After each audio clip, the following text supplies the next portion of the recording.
नमस्कार, जय हिंद, जय Bharat and welcome to Dev talks. This is Adi एचंद। हम देख क्या रहे हैं स्पेशली यूक्रेन के बारे में, क्योंकि इतना कुछ हो रहा था भारत आसपास इधर-उधर, हमने यूक्रेन को थोड़ा-सा साइड पे रखा हुआ था, but it's important to actually cover that. Ukraine के बारे में कल परसों में बड़े जबरदस्त से स्टेटमेंट्स आए अमेरिका की तरफ से, जहां पर ऐसा दिखता है कि अमेरिका अब एक बहुत बड़ा टर्न लेने वाला है। एंड ये टर्न एक उस रीजन के लिए बहुत जबरदस्त चेंज होगा। तो आइए बात करते हैं पथिकृत भाई से, पता करते हैं, क्योंकि कल ट्रंप ने जो बोला एंड जो मार्को रूबियो ने बोला, उसके बाद if I was Zelensky I would be extremely worried. नमस्कार भाई, welcome to the show. Thank you Aadi and but let me tell you actually आप बोल रहे हो कि if you were Zelensky you would have been extremely worried but actually Zelensky is very happy. See आप देखिए Trump का ना intention सही था, he wanted to end the war, लेकिन ट्रम्प अपने तरीके से बोलता रहा कि मैं आऊंगा 24 घंटे में खत्म कर दूंगा। कैंपेन के टाइम भी बोला था, उसके बाद भी उसने कोशिश किया लेकिन वो एक चीज भूल गया कि ये जो लड़ाई है ये यूक्रेन और रशिया के बीच की लड़ाई है ही नहीं। This is a war between western Europe and Russia. तो वो जब तक जेलेंस्की से नेगोशिएट करता रहा, उसके जितने बंदे थे उनको लगा कि जेलेंस्की इंटरेस्टेड ही नहीं है लड़ाई खत्म करने के लिए। एंड देन दे रियलाइज कि यार ये तो कहीं और से चल रहा है। फिर वो कल परसों जो मीटिंग हुआ, आप सोचिए एक मीटिंग हो रहा है लड़ाई खत्म करने के लिए यूक्रेन और रशिया के बीच। मीटिंग हो रहा है पेरिस में, मीटिंग में है मैक्रॉन, बात कर रहा है मैक्रॉन, जेलेंस्की साइड में बैठा है कि तुम बाद में आना। सो ट्रंप आने के बाद यूरोपियन यूनियन को पूरा साइडलाइन करके नेगोशिएट करने की कोशिश की ट्रंप ने। अभी यूरोपियन यूनियन समझा दिया कि भाई हमारे सिवा तुम कुछ कर नहीं सकते। और इस बीच देखो वो टैरिफ वैरिफ लगा के पूरा एकदम चकनाचूर कर दिया ये पूरा ट्रांस अटलांटिक रिलेशन, फिर मोरेटोरियम लगाने के लिए मजबूर हो गया लिटरली। सो रशिया का you have to understand one thing. One, एक तो मैंने जो कहा था ये जो लड़ाई रशिया और वेस्टर्न यूरोप का है, और वो घूम फिर के वहीं पे आ जाता है वेटिकन वर्सेस वो ऑर्थोडॉक्स चर्च वाला जो मोर देन 1000 years चल रहा है। इन वन और अदर डायमेंशन ये लड़ाई जारी है।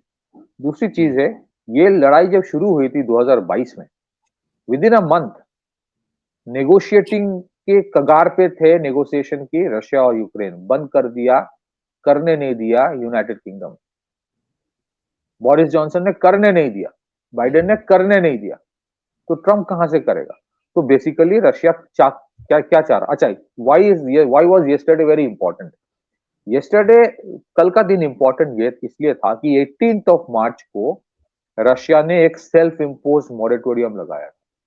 वो क्या मॉरेटोरियम था कि एक सीज फायर में डिक्लेयर कर रहा हूं, मैं कोई एनर्जी इंफ्रास्ट्रक्चर को हिट नहीं करूंगा। ठीक है, वो कल खत्म हो रहा है, हो गया। इस बीच क्या हुआ, यूक्रेन अपना मार्शल लॉ जारी रखा है। Trump is desperate for the mineral deal.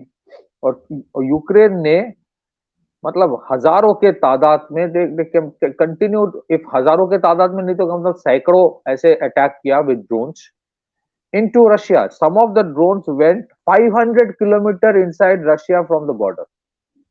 तो ये ड्रोन्स को यूक्रेन की बनाने की औकात तो है नहीं। तो these are coming from western Europe.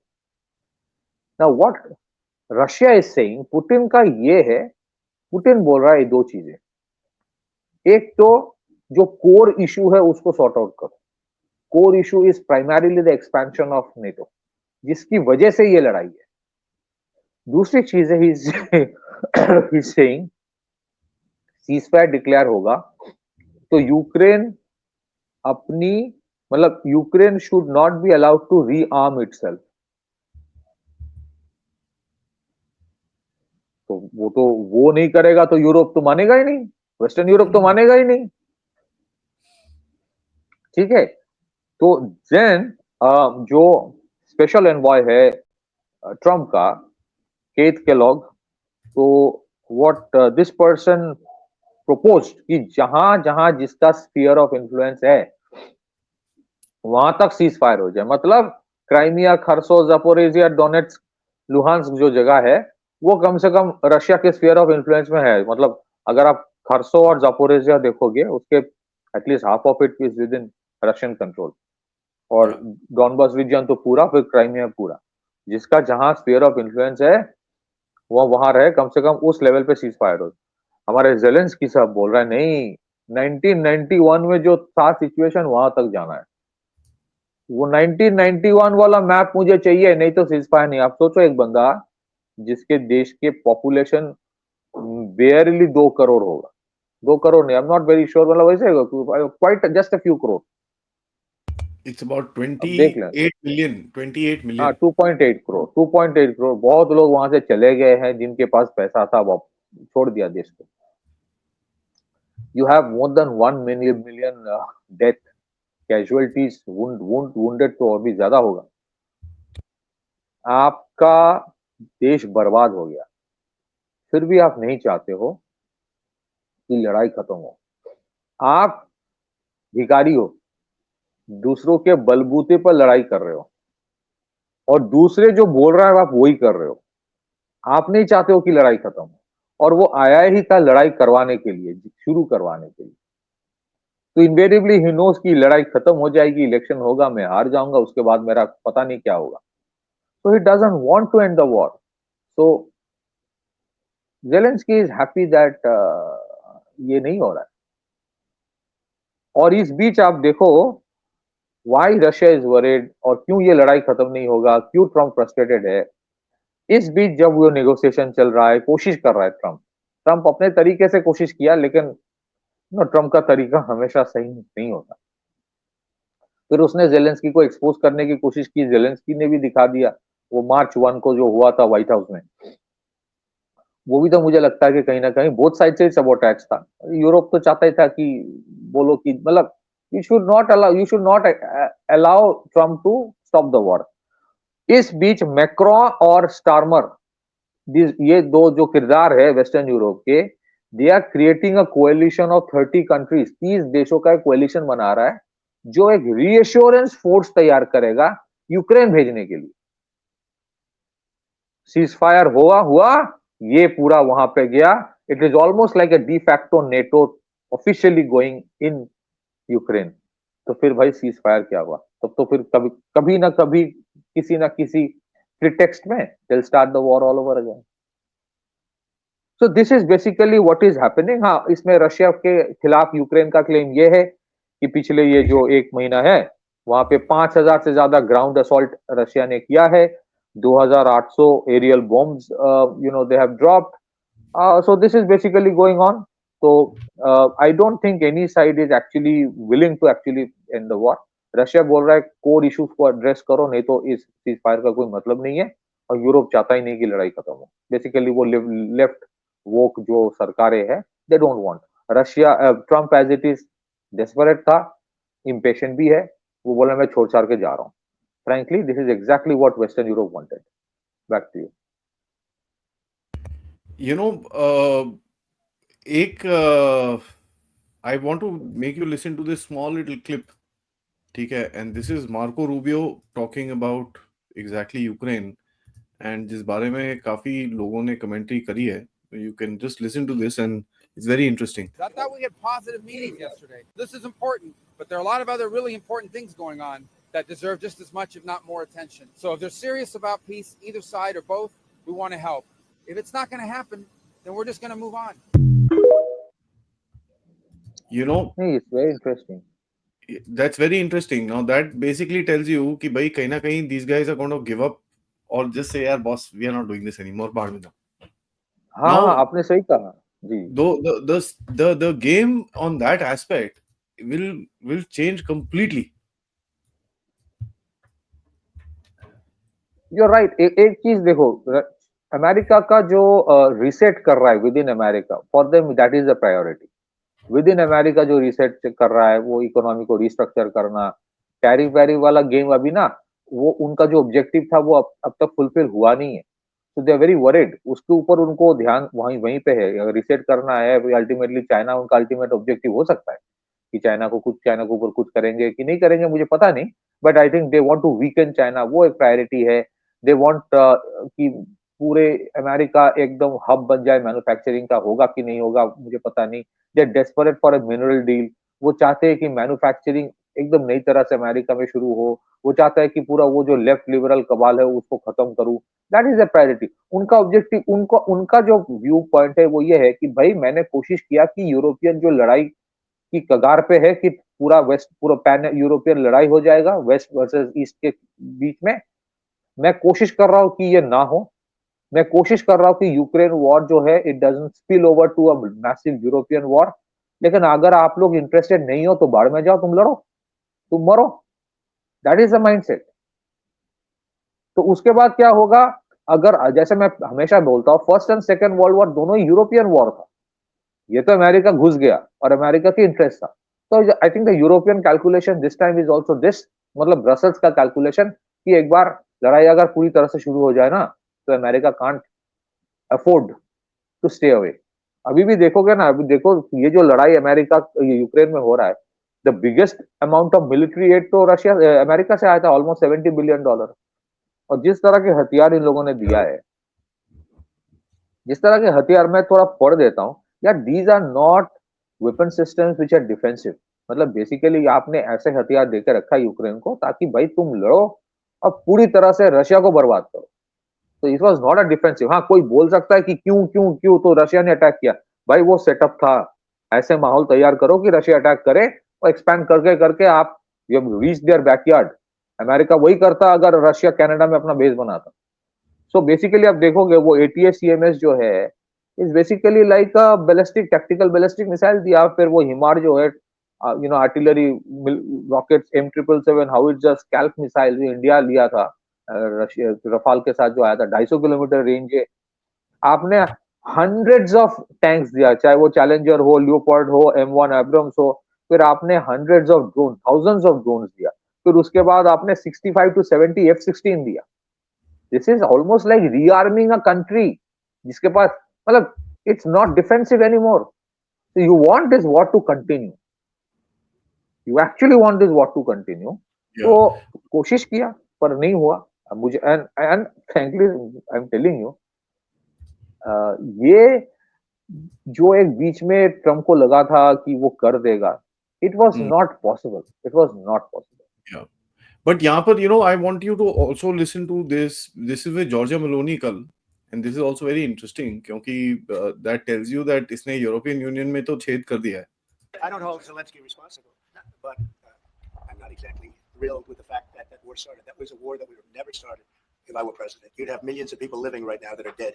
You'd have cities that would be open and thriving, and they'd have beautiful turrets. Those turrets are the most beautiful in the world, but they're not with us any longer. They're smashed to smithereens, laying on the ground in a million pieces, getting hit by rockets, bombs, and bullets. And so I'm not happy with him, and I'm not happy with anybody involved. I think it's a war. I know it's a war. It didn't happen for 4 years. It was never close to happening. It was never even a thought. And I spoke to President Putin about it a lot. It was the apple of his eye, but there's no way he would have ever gone in if I were president. Now I'm trying to get him to stop because, as you know, Russia's a lot bigger. It's a bigger military force. And if you're smart, you don't go involved and get involved in wars that you can blame the man that was sitting in the seat. Biden, he didn't know what the hell was going on. But I can guarantee you that, and everybody agrees to it, if I were president, that war would have never taken place. I'm not blaming him. But what I am saying is that I wouldn't say he's done the greatest job. Okay? I'm not a big fan. I really am. I'm not a big fan. I don't hold Zelensky.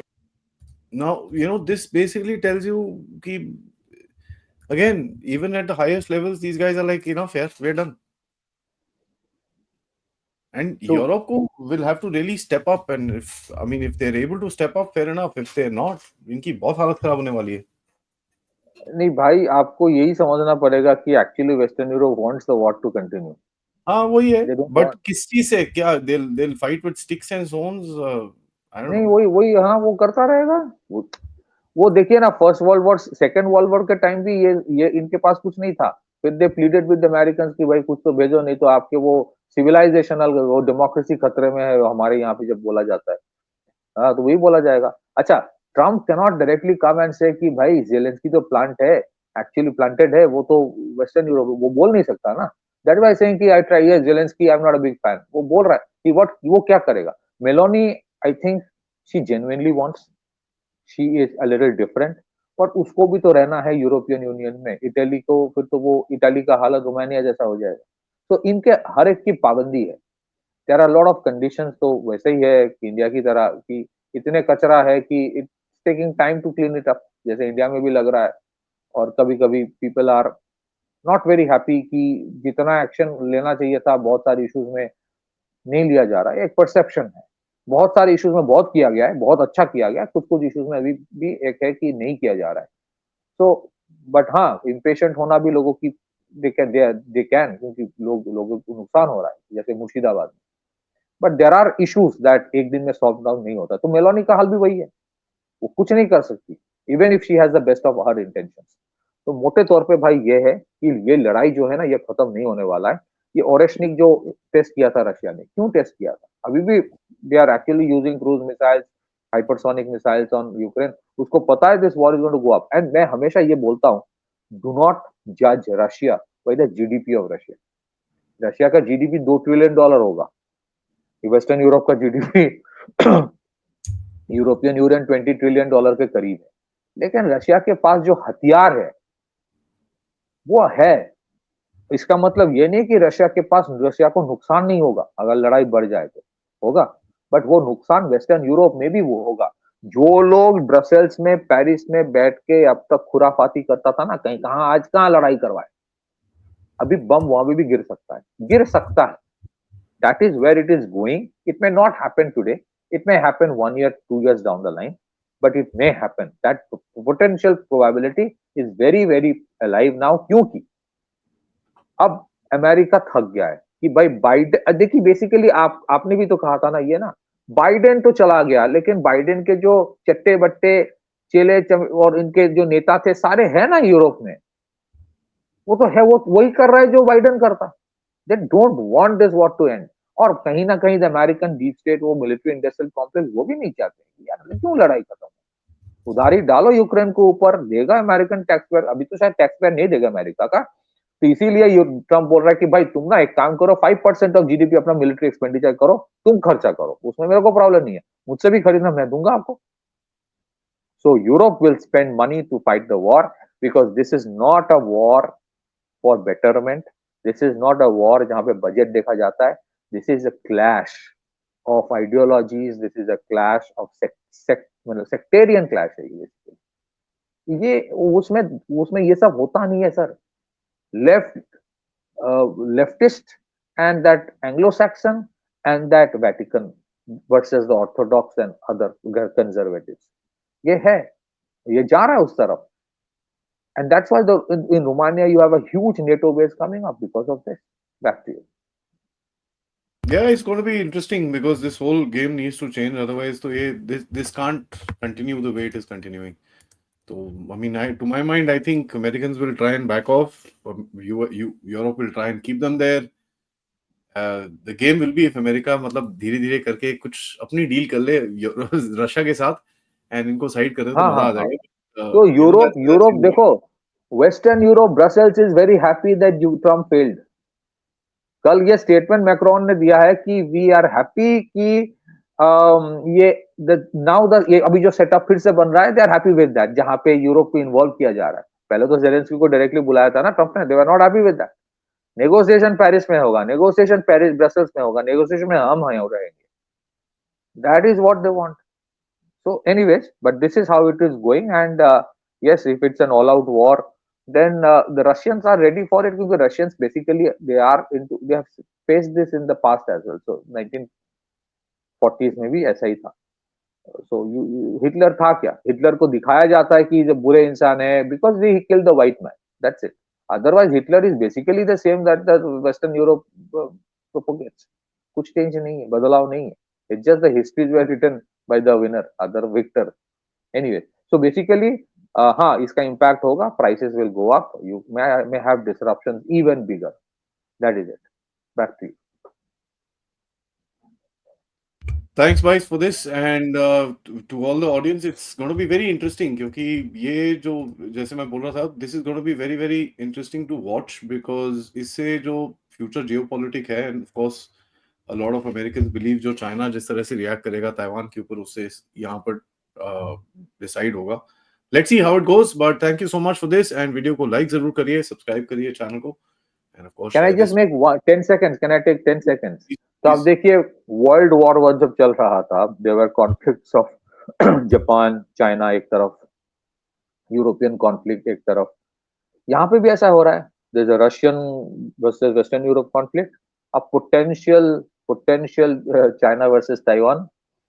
There is a Middle Eastern angle, और अगर कुछ south Asia में भी हो गया तो हो गया ना, आपका वर्ल्ड वॉर वाला जो आपका प्लान था वो सक्सेसफुल हो गया. 1940s में ऐसा ही था. Respect to you. Thank you so much and of course please इस वीडियो की तरफ कंट्रीब्यूट करते रहिए यूजिंग द QR कोड या फिर पेपैल या फिर सुपर स्टिकर सुपर चैट्स. नमस्कार, जय हिंद, जय भारत.